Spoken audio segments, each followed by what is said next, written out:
Hello mga guys, luto tayo ng tanghalian. Ang iluluto ko nga ngayon ay itlog. O 'di ba? Pang-umagahan pero tanghalian. Naggisa nga lang pala ako dyan ng sibuyas at bawang. Tapos maglalagay na lang ako ng itlog, 'di ba? Napadabay pa nga yung paminta eh. Nagtimpla nga rin pala ako ng pineapple juice para pang patanggal ng umay.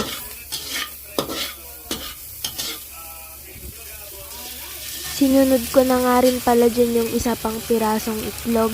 Bali tatlo kasi kaming kakain. Si mama, ako, at yung bunso kong kapatid. Bali sakto na rin nga pala sa amin yung dalawang itlog. Dahil konti lang naman kumain yung kapatid ko at ako. Nahulog pa nga dyan yung bote eh.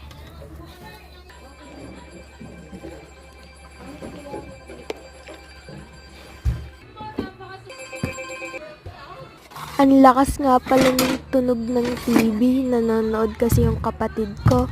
Ngayon naman ay maghahanda na tayo ng mga pinggan at kutsara.